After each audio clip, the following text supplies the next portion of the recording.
तो आज जिस केस के बारे में हम बात करने वाले हैं, ये है मुंबई से मीरा रोड का। ये पूरा केस जो है दो लोगों के अराउंड रिवॉल्व होता है, जिसमें से एक का नाम है सरस्वती विद्या एंड जो दूसरा है उसका नाम है मनोज साहनी। इस केस को हुए ऑलमोस्ट 6 महीने हो चुके हैं और ये काफी ज्यादा सुर्खियों में था जब ये हुआ था पूरे भारत में। मनोज जो काफी एक एजेड बंदा था, उसकी एज थी 56 ईयर्स एंड जो सरस्वती थी वो कंपेयर टू मनोज थोड़ी यंग थी, उसकी एज अराउंड 36 से 38 के बीच में थी। सो इन दोनों के बीच में ऑलमोस्ट 20 साल का एक एज डिफरेंस था। और एज डिफरेंस की बात मैं यहाँ पे इसलिए कर रहा हूँ क्योंकि ये दोनों एक लिविंग रिलेशनशिप में रहते थे। ये लोग काफी लंबे टाइम से एक दूसरे को जानते थे और 8 साल से इनका रिलेशनशिप चल रहा था। दोनों के ही जो माँ बाप थे वो इस दुनिया में नहीं रहे थे। अब जो लड़की थी सरस्वती, उसके मम्मी पापा बहुत पहले ही बचपन में गुजर चुके थे। वो फर्स्ट क्लास से एक अनाथ आश्रम में रह के पढ़ाई कर रही थी अपनी। देन पढ़ाई पूरी होने के बाद उसने इधर उधर थोड़े बहुत काम करने शुरू किया अपने, जिनसे वो अपनी देखभाल अपने खर्चे उठा सके। एंड दूसरी साइड जो मनोज साहनी था, उसके माँ बाप का जो देहांत हो चुका था वो 2008 में हो गया था। एंड मनोज साहनी के क्लोज और कोई भी नहीं बचा था।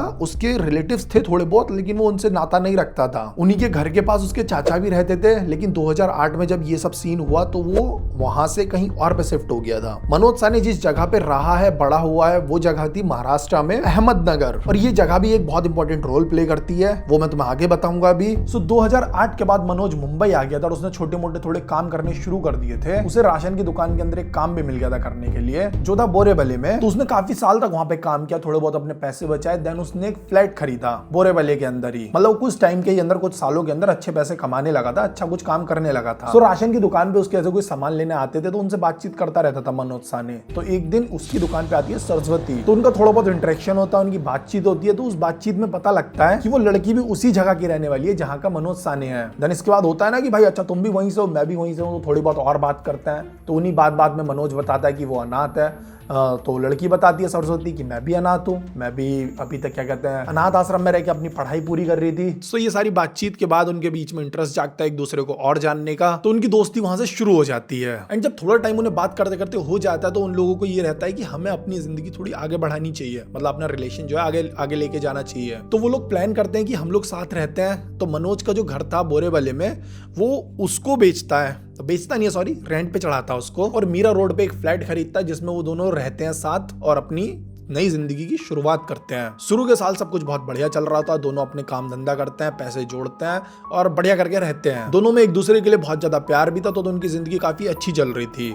बट ये चीज और ज्यादा नहीं चलने वाली थी। उन लोगों के बीच झगड़े होने शुरू हो गए थे, काफी सारी चीजों को लेके, उनके पर्सनल लाइफ को लेके, खर्चों को, पैसों को लेके। और उनके ये झगड़े इस कदर बढ़ गए कि साक्षी की जान चली गई इसके बीच में, जिसका रीजन था मनोज। तो यहाँ से जो स्टोरी है बहुत ज्यादा कंफ्यूजिंग हो जाएगी अब, क्योंकि इन दोनों के ही रिलेटिव्स नहीं थे, इनके कांटेक्ट में लोग नहीं थे। और इन दोनों में से एक इंसान इस दुनिया में अब नहीं है। जो भी सारी चीजें, जो भी सारी बातें, वो एक इंसान कह रहा है कि ऐसे था, और वो भी झूठ बोलने पे अपना लगा हुआ है आगे। अब 3 जून 2023 ये वो दिन था जिस दिन सरस्वती विद्या का देहांत हो गया था।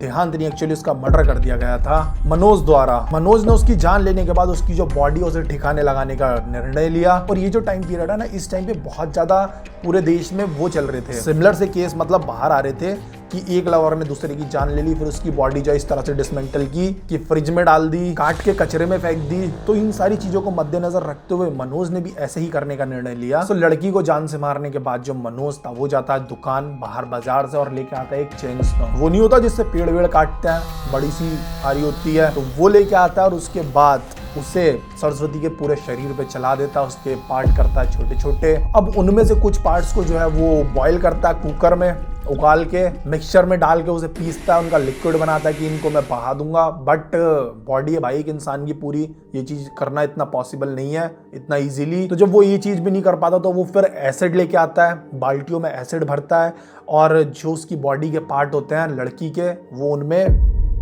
फेंक देता है कि ये इसमें डाइल्यूट हो जाएंगे और ये मर जाएगी। मतलब इसके जो बॉडी है वो पता नहीं लगेगा लोगों को कहाँ गई कैसे। बट ये चीज जितनी तुम्हें सुनने में आसान लग रही है, नहीं लग रही होगी सुनने में आसान, मुझे भी नहीं लग रही होगी बोलते हुए भी, बट मनोज को ऐसा लगा कि ये चीज बहुत इजीली हो जाएगी, लेकिन ऐसा नहीं हुआ। सो कुछ दिन बीतते हैं बट किसी को कुछ पता नहीं लगता, क्योंकि इनके कॉन्टेक्ट में लोग ही नहीं थे जो इस सोसाइटी में ये रहते थे जहाँ पे।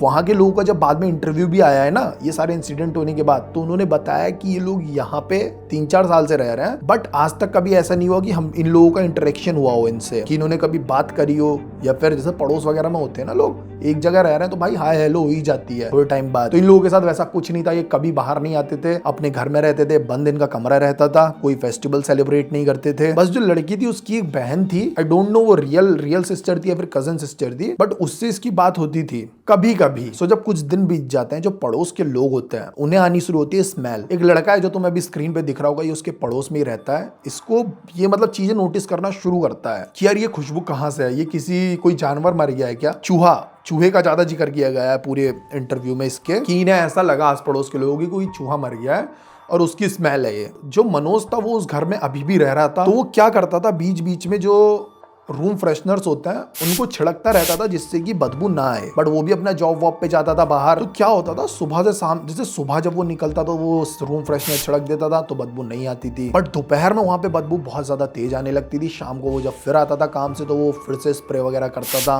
कुछ बॉडी पार्ट्स जो है वो ठिकाने लगा देता था। ठिकाने लगाना जैसे कि पुलिस को ऐसा पता लगा है सीसीटीवी फुटेजेस से कि वो कुत्तों को उसकी बॉडी के पार्ट्स खिला देता था, कुछ को इधर उधर फेंक देता था। आसपास के लोगों को जब दोपहर में स्मेल ज्यादा आती थी वो चीजों पे ज्यादा गौर देते थे। तो ये जो लड़का है इसके दिमाग में चीजें आनी शुरू हो जाती हैं कि यहाँ कुछ ना कुछ जरूर गलत हुआ है। तो वो उसके घर के पास, उसके फ्लैट के पास, मैं तुम्हें अभी तक फ्लैट नंबर नहीं बताया, जो था 704, काफी ज्यादा फेमस हुआ था ये भी, रूम नंबर 704 केस ऐसा करके। तो वो उसके पास जाके देखता है कि यहाँ से और ज्यादा स्मेल आ रही है, मतलब कुछ ना कुछ तो गड़बड़ है। तो वो क्या करता है, बिना कुछ इधर उधर का सोचे नॉक कर देता है घर। जब वो नॉक करता है वो वेट करता है कि घर अब खुलेगा, मतलब रूम अब खुलेगा, आगे कोई गेट खोलेगा, बट गेट नहीं खुलता है। और उससे भी वेट चीज ये होती है कि जब वो गेट के पास गया होता है बहुत ज्यादा बदबू आ रही होती है।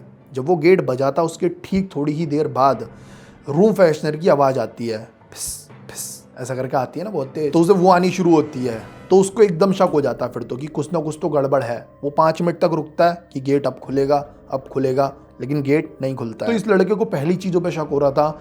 फिर ये नीचे जाता है सिक्योरिटी गार्ड पे कि मुझे बताओ कि इस रूम का ओनर कौन है, कहाँ रहता है वो, मुझे उसका नंबर दो, मैं जरा बात करता हूँ, मैं बताता हूँ कि यहाँ पे कुछ ना कुछ गड़बड़ है या फिर कुछ मर गया है, चूहा मर गया है। मतलब वो अभी तक यही सोच के चल रहा है कि चूहा ही मरा है कुछ, या फिर लोगों से वो ऐसा कह रहा है कि चूहा मरा है, वो मेरे घर पे बदबू आ रही है 2-3 दिन से, तो हमें वो साफ कराना है, मेरे को बताओ जरा जिससे कि मैं करवा सकूं ओनर को बोल के। तो इतने में वो सिक्योरिटी गार्ड से बात कर रहा होता है, तभी मनोज जो है ऊपर से नीचे आ जाता है रूम से। वो उसको देखता है, वो उसको रोक लेता है वहीं पे लड़का, कि मैंने आपका रूम बजाया, आपने खोला नहीं, वहां पे बहुत ज्यादा बदबू आ रही है, शायद कुछ जानवर वानवर मर गया है खिड़की पे जिससे कि मेरे घर पे बदबू आ रही है घूम के, तो आओ हम दोनों चल के उसको हटा देते हैं। ये सब चीज सुन के मनोज जो है थोड़ा घबरा गया था, बट उसने अपने चेहरे से ऐसा दिखाया नहीं बिल्कुल भी कि वो घबराया हुआ या फिर कुछ अजीब चीज है। मनोज वहां से ये बोल के निकल जाता है कि मेरे ऑफिस का टाइम है, मुझे जल्दी जाना है थोड़ा सा, शाम को हम मिलते हैं, शाम को मैं देख लूंगा, साफ कर दूंगा, तुम फिर उसके बाद बताना बदबू आ रही है नहीं आ रही है। ये बोल के वो चला जाता है एकदम से। जब इतना कुछ हो जाता है तो उस लड़के का शक और ज्यादा बढ़ जाता है। वो सीधे ओनर का नंबर लेता है, ओनर को बुलाता है, वो 4-5 मंजिल ऊपर ही रहता है ओनर भी, उसको बुलाता है और उसको सुंघाता है कि देखो ना तुम्हें गेट के पास से बदबू आ रही है क्या, मुझे तो बहुत ज्यादा आ रही है और ये किसी जानवर या चूहे के मरने की नहीं लग रही है। तो फिर वो दोनों बिना टाइम वेस्ट करे सीधे पुलिस को बुला लेते हैं। पुलिस आती है, पुलिस वाले गेट खोलते हैं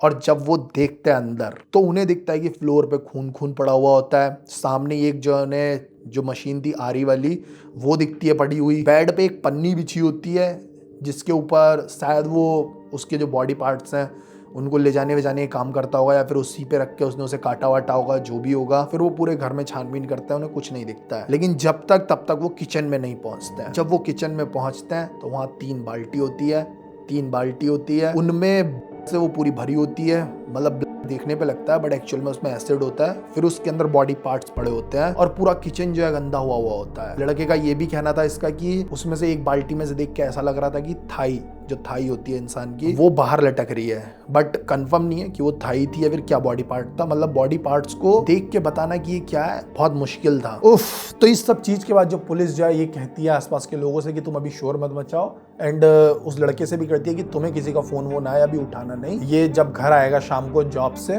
तो हम इसको तभी पकड़ेंगे, नहीं तो ये भाग सकता है। तो वो सब मिलके सेम चीज यही करते हैं। तो जो पुलिस होती है उसके घर में अंदर होती है, थोड़े बहुत लोग इधर उधर से जमा हो गए होते हैं वहाँ पे बिल्डिंग के अंदर ही फ्लैट के पास। तो मनोज ने जैसे कि बोला था कि 10 बजे वो आ जाएगा, तब हम चूहा हुआ जो भी मारा उसको साफ कर देंगे। तो 10 बजे से वो पहले ही आता है। लिफ्ट में से जैसे ही वो उतरने को होता है वो देखता है कि यहाँ पे कुछ तो हो गया, पुलिस आ गई, वो समझ गया था। तो वो अपनी लिफ्ट वापस बंद करके जाने की देखता है कि जा रहा हूँ मैं, मतलब निकलता हूँ यहाँ से, नहीं तो पकड़े जाऊंगा, काम पूरा खराब हो चुका है। बट इतने में जो ओनर होता है रूम का, फ्लैट का, वो एक कांस्टेबल को बोलता है कि देखो वो है, तो उसको पकड़ते हैं भाग के। लिफ्ट का गेट वो बंद करने को ही होता है, इतने में पुलिस उसको पकड़ लेती है। फिर पुलिस उसको अंदर रूम में लेके आती है, उससे पूछती है क्या है ये। तो शुरू में तो वो कहता है कि ये एक एनिमल का बॉडी पार्ट्स है, ज्यादा कुछ नहीं है, वो घबराओ मत तुम। बट ये सारे बॉडी पार्ट्स के पास ही में, बाल्टियों के पास में उस लड़की की चोटी पड़ी होती है, जो ऐसी बंधी हुई होती है, कटी हुई। तो वो देख के फिर बोलते हैं कि ये क्या है। फिर तो बोलता है, तो वो सब देख के फिर एडमिट कर लेता है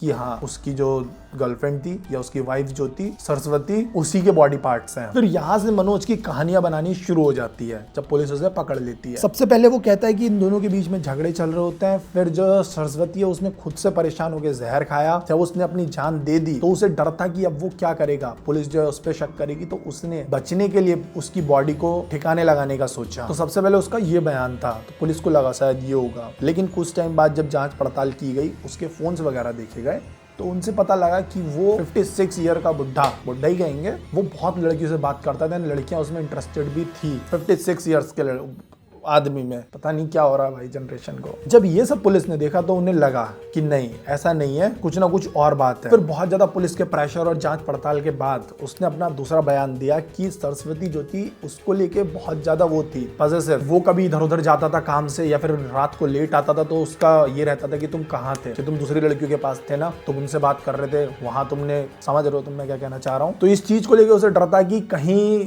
उसको कुछ कर ना दे सरस्वती। तो इससे पहले सरस्वती को उसने खुद ही मार दिया। एंड उसने एक और बयान दिया कि सरस्वती जो है उसकी वाइफ या फिर लवर नहीं थी, वो उसकी बेटी थी। एंड मैं तुम्हें पूरी कहानी सुनाने में एक बहुत इंपॉर्टेंट एस्पेक्ट बताना भूल गया हूँ कि जितने भी आसपास के लोग थे या जितने भी लोग उन्हें जानते थे, सबको ये पता था कि ये इसका मामा है और ये इसकी बेटी है। और वो लोग अपने आप को दिखाते भी ऐसे ही थे क्योंकि एज डिफरेंस बहुत ज्यादा था। फिर अपने रिलेशनशिप को लेकर उसने पुलिस को ये बयान दिया कि एक्चुअल में उसने सरस्वती को कभी टच किया ही नहीं था, उनका कुछ फिजिकल रिलेशन वगैरह था ही नहीं, क्योंकि अभी से कुछ साल पहले उसका एक एक्सीडेंट हुआ था जिसमें उसका बहुत ज्यादा ब्लड चला गया था। फिर एक हॉस्पिटल में जब उसे दिया गया तो वो एक HIV पॉजिटिव इंसान का दे दिया था उसे, तो तब से वो HIV पॉजिटिव है और वो नहीं चाहता था कि उसकी वजह से किसी और को भी फैले। तो इसलिए उसने अभी तक सरस्वती से कोई भी वो नहीं बनाया था अपना फिजिकल रिलेशन। तो इसीलिए सरस्वती से वो दूर रहता था, अपना कोई उनका फिजिकल रिलेशनशिप नहीं था। बट ये झूठ था, क्योंकि जब पुलिस ने उसका फोन देखा तो बहुत सारी लड़कियों से वो बात करता था। अगर ऐसा नहीं था फिर उनसे बात करने का उसका क्या मतलब बन रहा है, 56 ईयर ओल्ड इंसान का वो भी। सो मैं तुम्हें सारी चीजें बता चुका हूँ और तो कुछ खास बचा नहीं है इसमें बताने के लिए। तो तुमने नोटिस किया होगा इस टाइप की केस बहुत ज्यादा आते रहते हैं। तो भाई